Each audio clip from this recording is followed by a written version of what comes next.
Episode 1. Signed, sealed, delivered to Treason.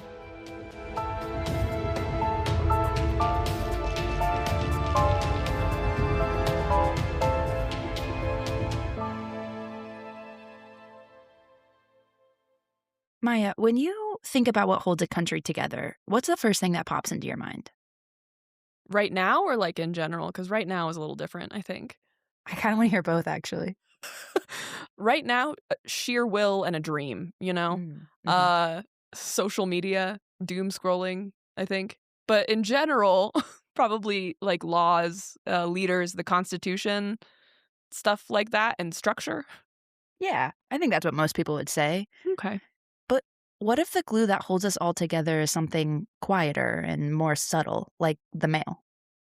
I want to act surprised, but I do know we're doing a podcast about the United States Postal Service, but... Okay, fair. The mail? Really? Yes, the mail. It really might seem mundane now, but historically, the mail was revolutionary. It carried news, united communities, and even revolutions. Control the mail and you control the flow of information. But here's the thing. Institutions like the post office, which quietly bind society together, are under unprecedented pressures today. We're seeing powerful interests treat public service as a nuisance, something in the way of profit.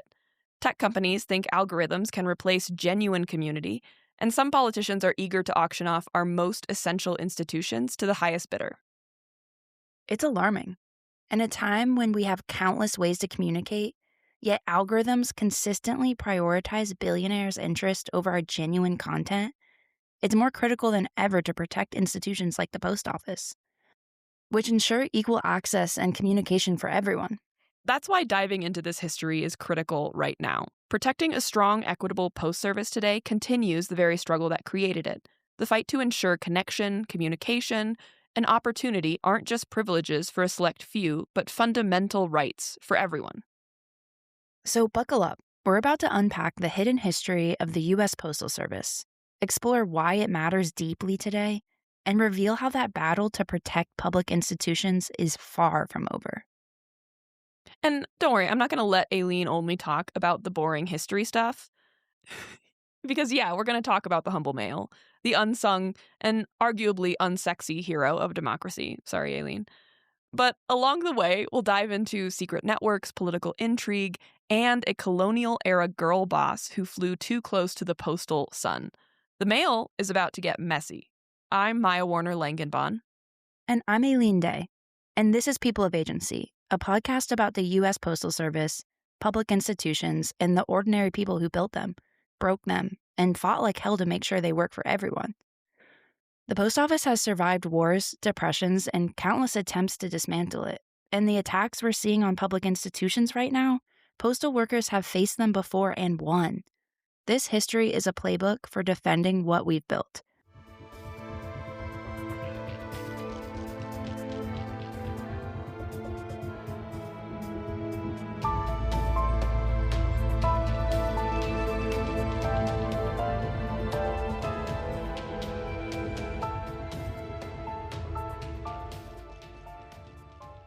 Act 1. A Communications Revolution.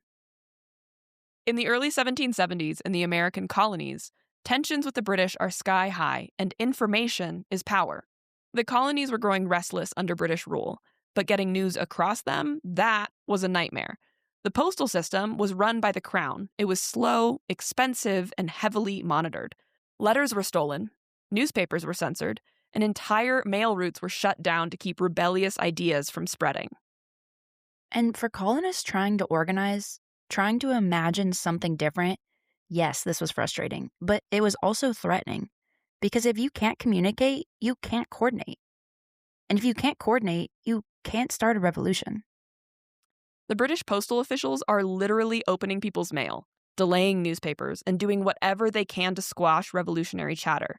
It's like your partner reading your DMs without consent. It's a total violation of privacy. The Crown wanted to keep a lid on dissent by intercepting mail.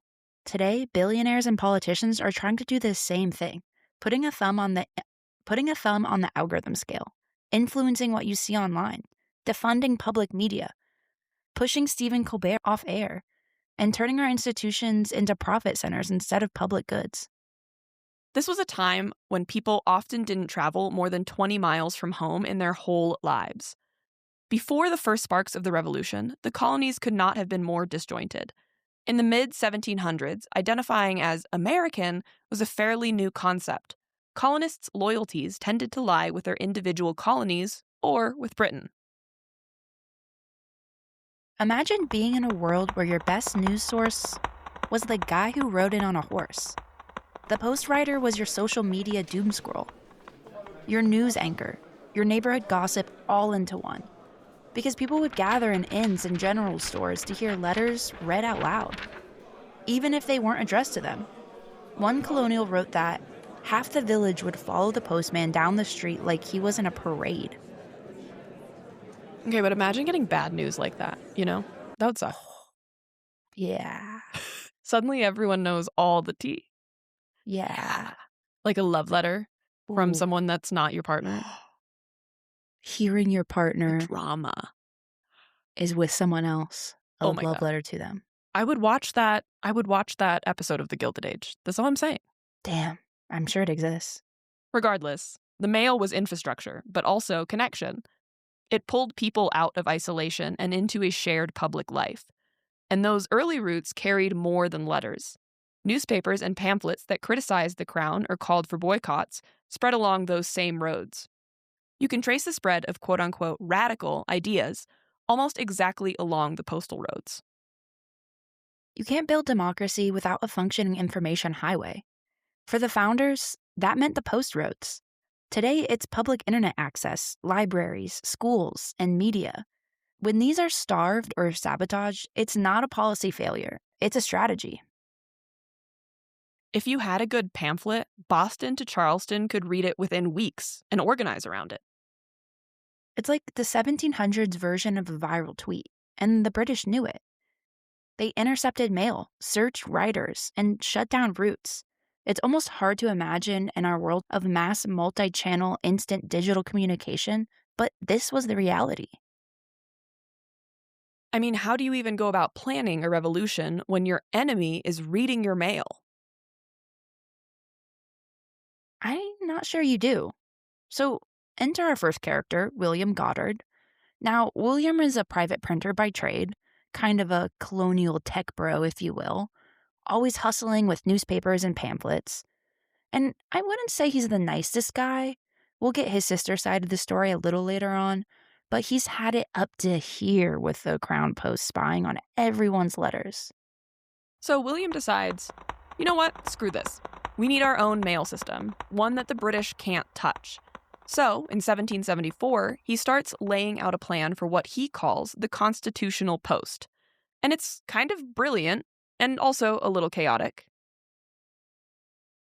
He's giving early Elon Musk energy, obsessed with disruption, allergic to oversight, convinced he alone can save the day. Truly a massive ego is what I'm saying. If he had social media, he'd probably be deeply red-pilled by now. Oh my God. Yeah, totally. He sets up his own riders, his own post offices. He starts asking local committees for subscriptions to fund it. He's basically launching a startup in the middle of a revolution and demanding everyone recognize his genius. And like a lot of today's tech bros, he doesn't exactly play well with others. He wants credit, control, and the corner office. So when the Continental Congress takes his system and puts someone else in charge, he completely melts down. I mean, imagine founding a revolutionary communications network and then getting demoted to quality control. He's sent around to inspect postal routes. They give him a title, but it's not the glory that he thinks he deserves.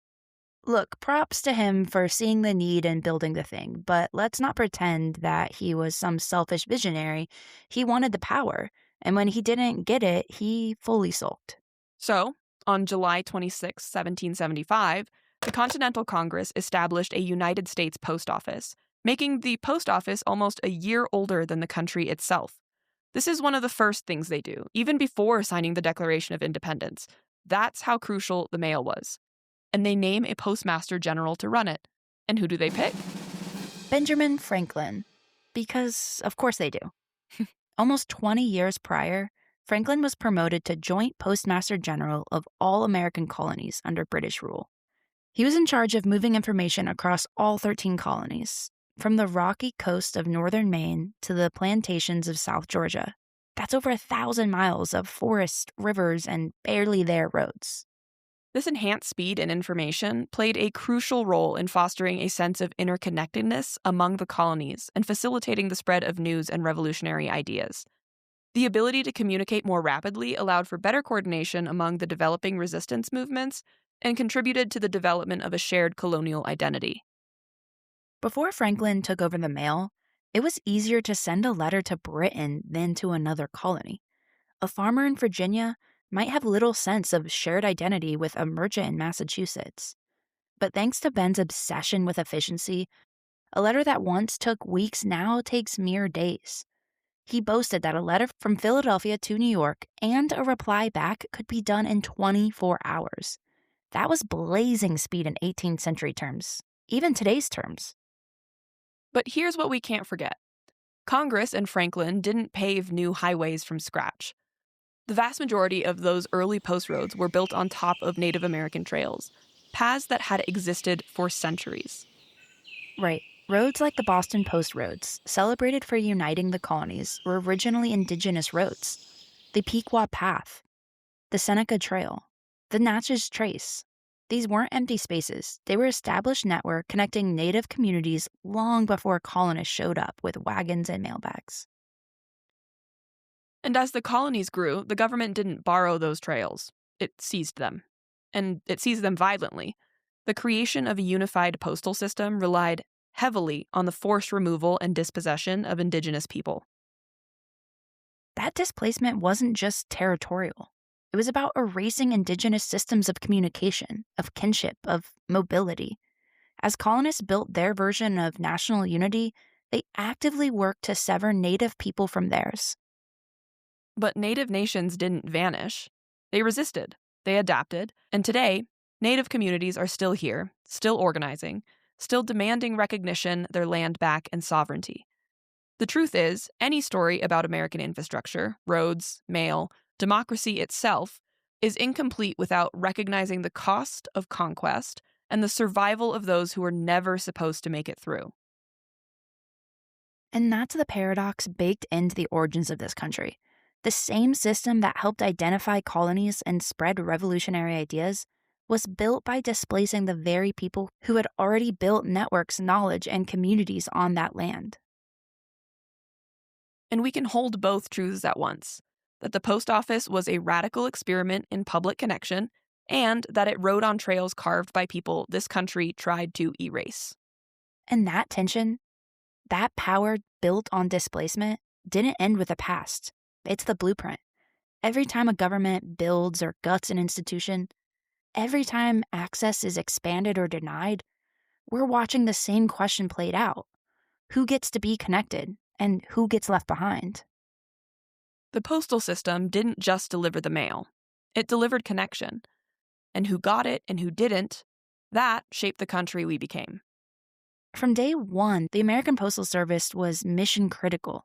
It was about building a public institution to keep people informed and connected without Big Brother meddling. It unified the colonies, kept information flowing freely. You could say it was the secret weapon of the Revolution. But the fight to control the mail wasn't over. And William wasn't the only Goddard making their mark. While he was busy building postal networks, someone else in the Goddard family was making her own mark, quietly ensuring the news got printed and the mail got through. Oh yes, it's time to talk about William's big sister, Mary Katharine Goddard. Probably the reason I'm biased against William, though she's a complicated character herself. It's always the big sister, you know? Always. She says as a big sister. And a little sister. I'm a complicated character myself.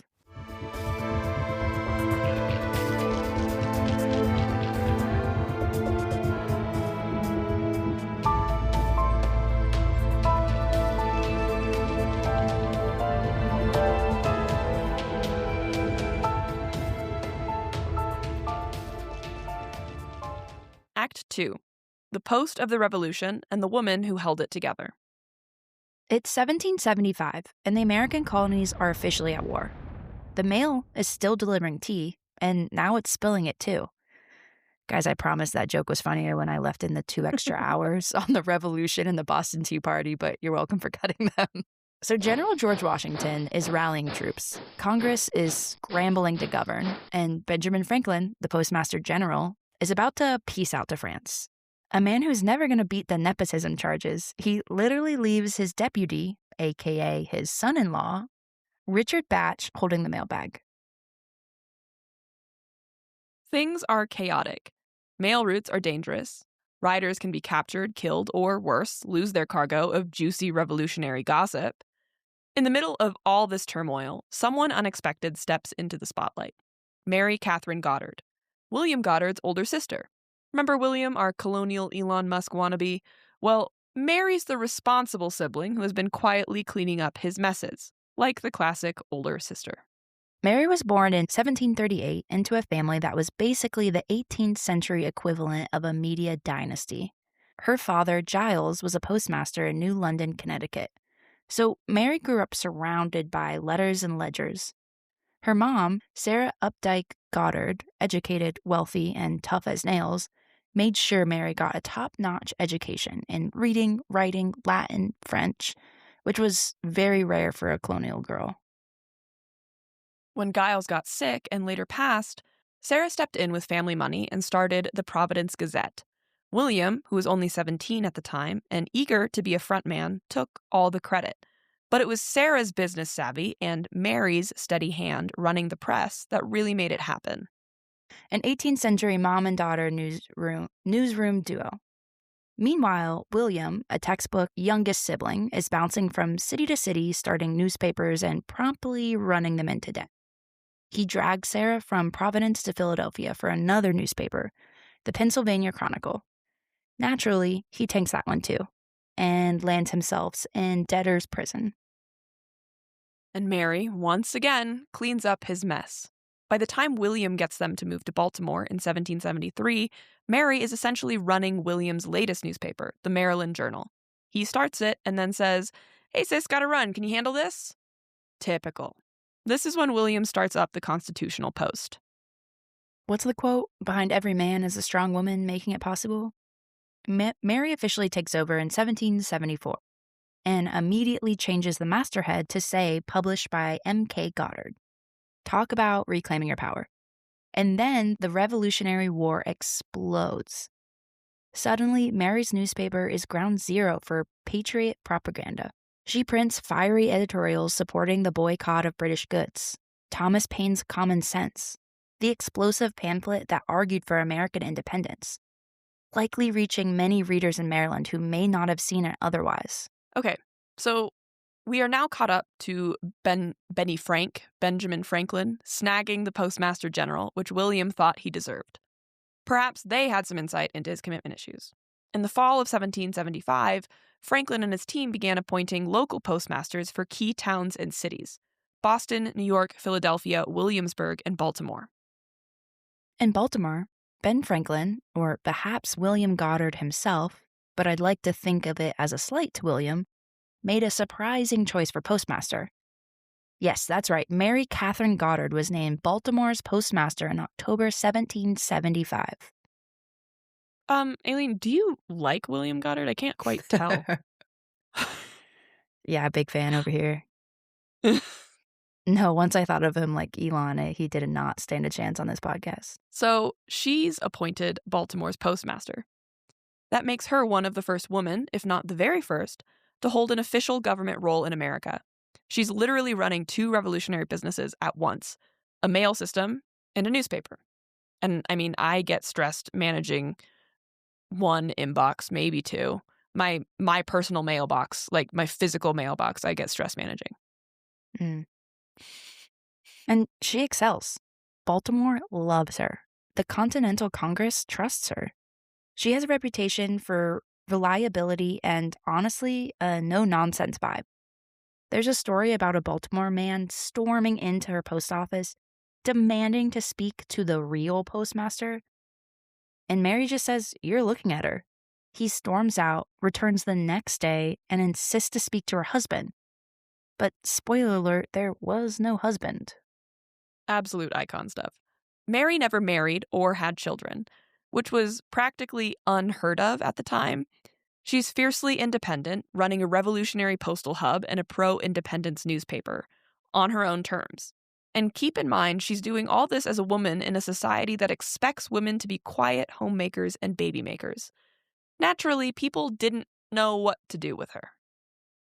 And I'm always a little conflicted when it comes to speculating about someone's sexuality. We know queer people have always existed, and no matter what laws are passed, we always will.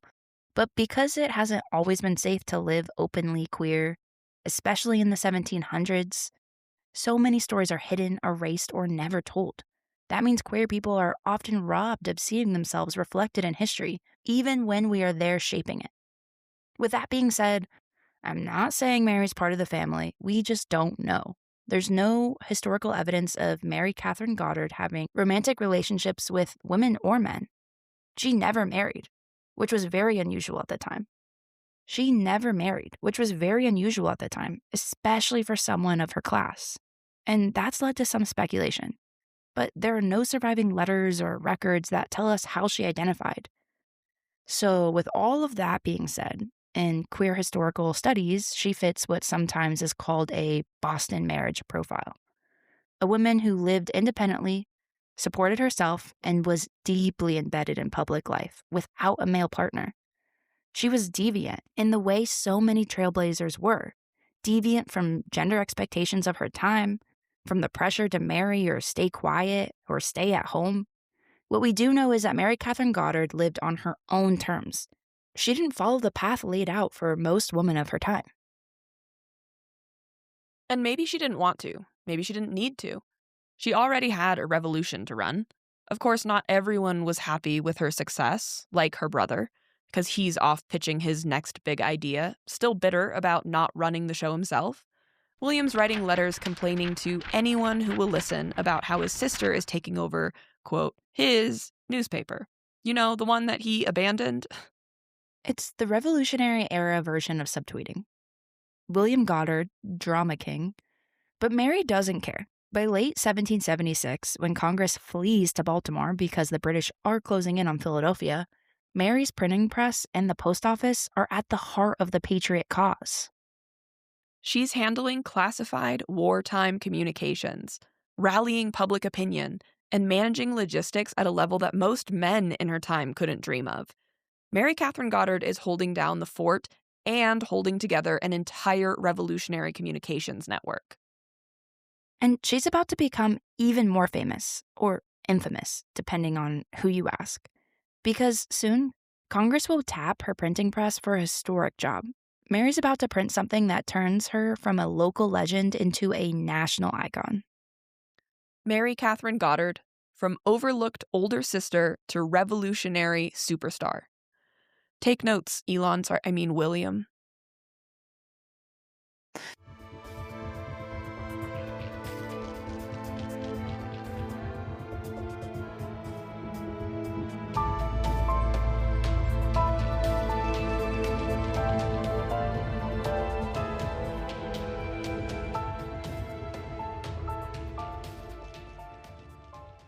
Act 3.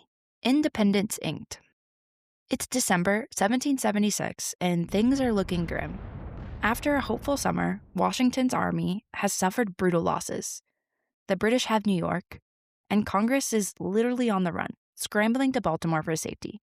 Morale is tanking fast, so Congress decides to go big or go home. They order an official reprinting of the Declaration of Independence. This time with a major addition: the names of all the signatories, which had been omitted from the original July 1776 broadside for security reasons. It's a powerful symbolic act. Effectively, they're saying we meant what we said, and here we are, not hiding anymore. A classic case of standing on business. And our girl, Mary Katharine Goddard, gets tapped for the risky job of printing this bold statement. They could have picked literally anyone, but they trust her. She's close by, she's reliable as hell, and she has the network to distribute it fast. It's the perfect storm. Picture Mary in her print shop, freezing January air, meticulously placing every single letter of "We hold these truths." If Britain wins, she's printing the death warrant of all of the signatories, maybe even her own for printing it. But she doesn't just print it. She puts her name right there on the broadside, at the bottom, printed by Mary Katharine Goddard. Basically an 18th century mic drop. This has been one of my favorite fun facts of this podcast, just so you know. I tell everyone. I love that. It is a bold move. Soon, riders are spreading the Declaration from town to town, showing everyone exactly who stands behind independence. The names of Adams, Jefferson, Franklin, all grouped by state, with Mary's name anchoring the whole thing at the bottom. And Mary doesn't stop there. She steals the Declaration of Independence. Nicolas Cage couldn't stand a chance. He thought he was the first one. No. It actually isn't the original Declaration. Anytime any man has ever done anything for the first time, Mary actually did it first. Not women. Mary. Mary doesn't stop there. Through the war's darkest day, she's working nonstop. The Maryland Journal rallies patriots, reporting on key victories and British atrocities. Meanwhile, as Baltimore's postmaster, Mary keeps the mail and morale moving. Congress often couldn't afford to pay postal writers, so Mary dipped into her own pocket to keep communications flowing. During the darkest, most uncertain years of the Revolutionary War, the one thing that mattered more than anything else was information.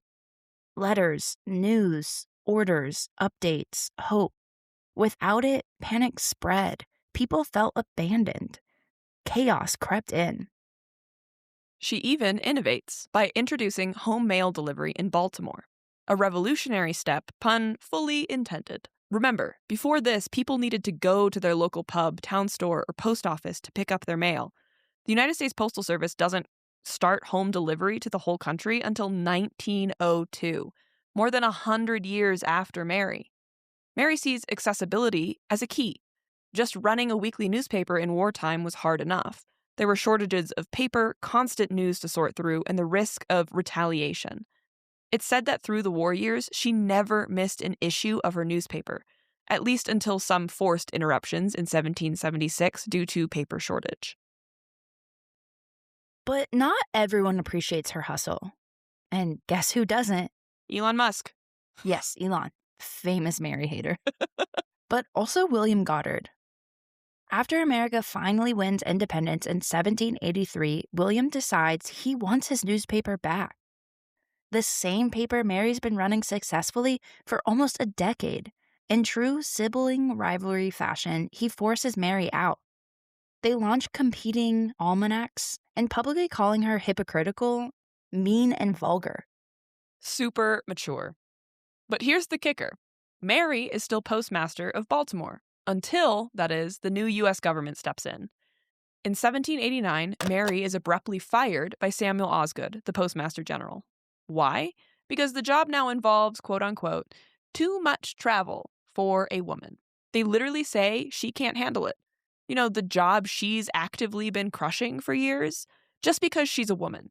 The sexism here is not subtle. And Baltimore erupts. Over 230 prominent citizens petition to reinstate Mary. She herself appeals directly to President George Washington and the Senate, arguing, quote, "I served my country while it was struggling for liberty. Why am I now denied mine?" Powerful, but Washington stays silent, and Mary's out of the job. Ugh, it's infuriating. After 14 years of service, she's replaced by a political crony named John White, the most generic name to ever generic. At 51, Mary is pushed aside in the very nation that she risked everything to help create. But Mary doesn't quit. She pivots, running a successful bookstore in Baltimore for another 20 years. All right, we have to talk about something deeply troubling, though. Something that fundamentally tarnishes Mary's legacy. While she fought fiercely for her freedom and independence, she enslaved a woman named Belinda Starling. Belinda was an enslaved Black woman who labored in Goddard's household, likely supporting the printing business and daily life that enabled Mary to pursue her public work. Belinda was a constant present, unfree, and largely invisible in historic record. It wasn't until Mary Katharine Goddard's death in 1816 she finally freed Belinda in her will and left property to Belinda as an heir. Quote, thank you, to recompense the faithful performance of duties to me, as she put it. This harsh contradiction, fighting for freedom while denying it to others, is a deeply uncomfortable but foundational truth to America's story. Mary Katharine Goddard boldly declared that Americans would, quote, rather die than live slaves in the pages of her newspaper. But back home, an enslaved Black woman had no choice but to live in captivity under Goddard's roof. This dichotomy, a pioneer for liberty who also upheld slavery, encapsulates the racist contradiction of the founding era. The fight for freedom and the realities of slavery were intertwined from the very start of our nation's story. And it's not a surprise that Belinda was far from an exception. The early American postal system, this tool of freedom and democracy we've been celebrating, was built, at least in part, on the backs of enslaved people. Enslaved labor transported messages, maintained infrastructure, and sustained the households of people designing this new republic. It isn't a side note, it's central. The same mail routes that spread revolutionary ideals often followed stolen Indigenous trails, routes mapped through dispossession and violence. Reconciling this history means facing it directly. We can't uplift Mary's courage without also naming her participation in an institution of racial terror. We can't talk about liberty in the founding era without acknowledging who was excluded from it and who made that liberty possible through their exploitation. These truths don't erase the achievements, but they force us to ask better questions about whose stories we tell, about who paid the price for the ideals we cherish, and about what it really means to build a country on freedom. It's too easy to look at history as either all good or all bad. But that kind of binary thinking doesn't help us understand what's happening today. It flattens the past and lets us off the hook in the present. Exactly. By 1792, Congress enshrines the postal system into law, codifying the idea that access to information was a democratic right. That ideal mattered, and still matters, but we have to uphold the full truth. The foundation of this institution, like so many others, was built on both progress and profound injustice. Understanding that complexity isn't about shame, it's about clarity. And that lets us move forward more honestly and more justly.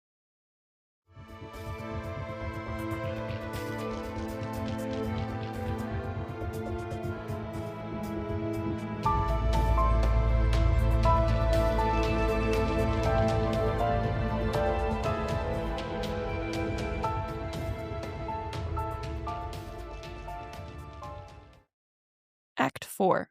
Connecting a Nation, Then and Now. After all the drama, victories, and contradictions that we've explored, the post office Mary served would go on to connect millions of lives she'd never even know. It carried news, ballots, medicine, love letters, and heartbreaks all across a sprawling, growing nation.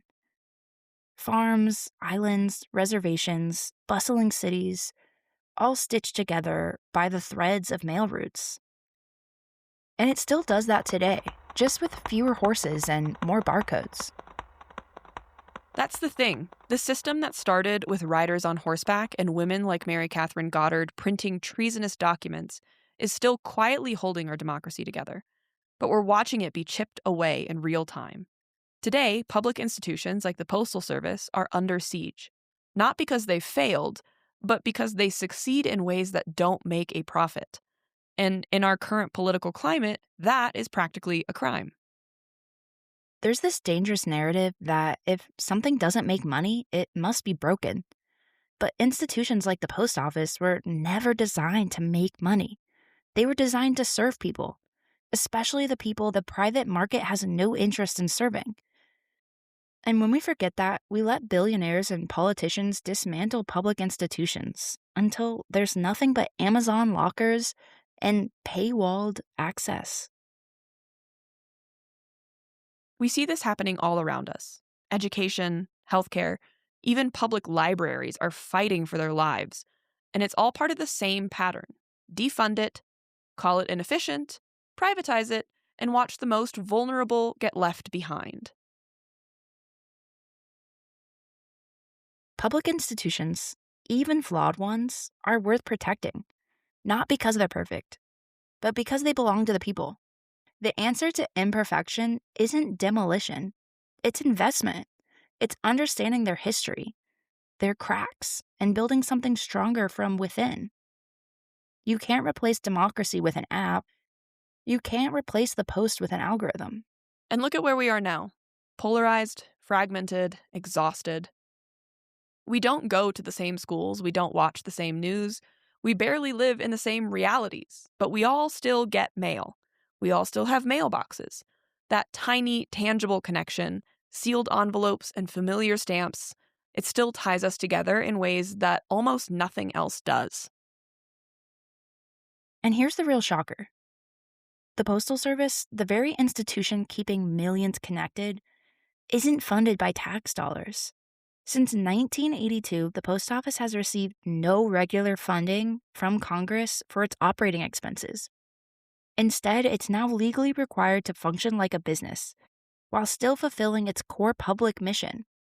That means no taxpayer funding for daily operations, even as it's mandated by law to do what no other private company would: deliver to every single address in America, 6 days a week, no matter how remote. That's not something they strive for as a goal. It's law.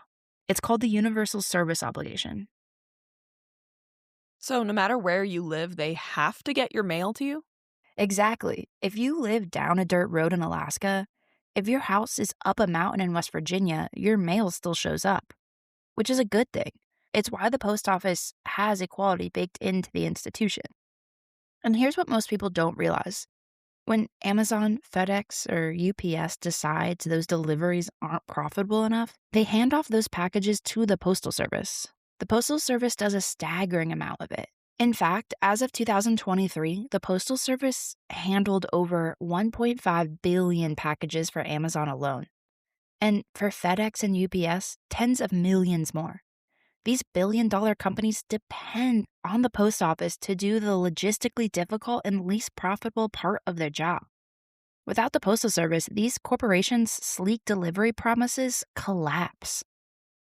So, billion-dollar companies are depending on a struggling public institution to reach their own customers? Yes, exactly. That's the irony. The Postal Service isn't just delivering letters and birthday cards. It's doing the heavy lifting of corporate giants. And while it's taking on their workload, it's also being targeted by their lobbyists who want to carve it up, privatize the profitable pieces, and leave the rest to rot. Amazon can't function without the Postal Service. But it sure doesn't want you to know that. And somehow, the United States Postal Service is still showing up. It's still connecting us, and it's still delivering. That's what makes the post office so radical. It's an underdog hero. It's messy and bureaucratic and surprisingly badass. It's one of the last places where the idea of equal service for all still lives. And most people don't realize how much of America was literally built around it. And that's what this show is about. We're telling the shocking story of the U.S. Postal Service, its rich history, and the impossible pressures it faces today. The Postal Service isn't merely a delivery system. It's a nation builder.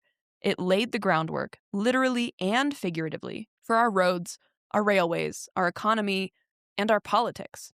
We're going to show you how this overlooked institution shaped everything from voting rights to racial equity to westward expansion. And we're going to meet some incredible characters along the way. People who fought for connection, for justice, for the right to be heard. People like Mary Fields, better known as Stagecoach Mary. Honestly, Stagecoach Mary could get an entire season. She was a formerly enslaved Black woman who became one of the first women, and definitely the first Black woman, to carry U.S. mail. She was over 6 feet tall, carried a rifle and a revolver, and had a matter-of-fact attitude that made her a legend. Imagine her navigating the Montana wilderness on her route, fending off wolves, weather, and racism with the same grit. Her story is one of those too-good-for-fiction chapters of history that everyone should know about. And she's just the beginning of the next act of our story. Next episode, we're heading westward to the 1800s to explore how the mail carved trails into a growing nation, powered the Pony Express, and subsidized the railroads that would come to define American expansion. It's horses, grit, sabotage, and logistics, and way cooler than you remember from 6th grade. I mean, most things are better than how I experienced them in 6th grade. 6th grade was a bad year for everyone, so. Yeah. Later in the season, we'll look at how the mail took to the skies and literally helped launch the American commercial aviation that we know today. We'll break down the 1970 postal strike that redefined labor rights, and we'll examine how modern efforts to undermine the United States Postal Service threaten our infrastructure, yes, but also our democracy itself. So if you thought this was going to be stamps and envelopes, think again. This story is about who we are, who we've been, and who gets to be part of that story. It's about how a scrappy public service helped build a country, flaws, contradictions, triumphs, and all. Join us next time as we ride west. Meet extraordinary people like Stagecoach Mary, and witness how the humble mailbag shaped the America we know today. It's a story that echoes into the present and one that we cannot afford to ignore. This is People of Agency, because that's who built this country. The printers, the postmasters, the carriers on foot and horseback, the people who made connection and communication possible, no matter the odds. And that's who we still need to be.